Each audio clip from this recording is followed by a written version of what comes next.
ते असतील मी असतील, आम्हाला चेहरे देण्याचं काम ठाकरेंनी केलेलं आहे। हे 6 महिन्यापासून वसंतरावांचा खेळ चालू आहे। कोण भेटायला जातंय, कोण आमच्याकडे, मग कोण म्हणतो बजेट देईल, कोण म्हणतं, पण तो अनेक लोकांनी पक्षात घेतले आणि थप्पीला टाकले आणि ते थप्पीत अशा अडकलेत तर त्या थप्पीतनं निघणं आता अवघड आहे। तो कुठल्या थप्पीत जाऊ नका। लोकसभा निवडणुकीपूर्वी मनसेला पुण्यात धक्का बसला। पक्षाचे नेते वसंत मोरे यांनी मनसेला जय महाराष्ट्र केला। गेल्या अनेक दिवसांपासून नाराज असलेले वसंत मोरे हे पुणे लोकसभा निवडणूक लढवण्यास इच्छुक आहेत। त्यासाठी ते महाविकास आघाडीच्या नेत्यांच्या गाठीभेटी घेत आहेत। महाविकास आघाडीकडून आपल्याला उमेदवारी मिळेल अशी आशा वसंत मोरेंना आहे। तत्पूर्वी वसंत मोरे यांनी काँग्रेस आमदार रवींद्र धंगेकर यांची भेट घेतली।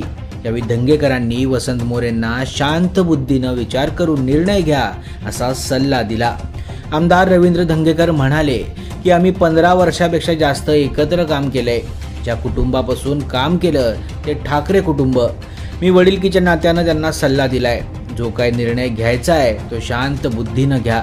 आज तुम्हाला अनेक पक्ष बोलावतील, पण तुम्हाला भविष्य कुठे दिसतंय हे आणखी 4 लोकांचा सल्ला घ्या। स्वतःच्या मनाला विचारा आणि त्या पद्धतीनं तुम्हाला योग्य वाटेल तो निर्णय घ्या। शेवटी आम्ही एका परिवारात राहिलोय। आम्हाला चेहरा देण्याचं काम ठाकरेंनी केलं। आम्ही दोघेही सर्वसामान्य कुटुंबातले आहेत। राजसाहेबांनी आम्हाला ताटात जेवायला घातलंय, एवढा सन्मान दिला। त्यामुळे त्यांना विनंती केली की तुम्ही मनसेवर टीका करू नका। तसेच आपण ज्या कुटुंबात असतो तिथे चुका असतात। मी पक्ष सोडला तरी कधीही या घराण्यावर टीका केली नाही। लोक अनेक प्रश्न विचारतील, त्यामुळे आपण ज्या कुटुंबात राहिलो त्यावर टीका करू नका। थोडं थांबा। जो निर्णय घ्यायचा आहे तो शांतपणे घ्या, जेणेकरून तुमचं भविष्य राहिलं पाहिजे।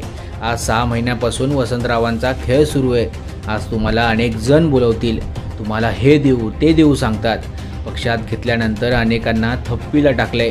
त्या थप्पीत असं अडकलेत की त्यांना बाहेर पडता येत नाहीये। त्यामुळे कुठल्या थप्पीत जाऊ नका, शांत बुद्धीनं निर्णय घ्या असं रवींद्र धंगेकर यांनी म्हटलंय।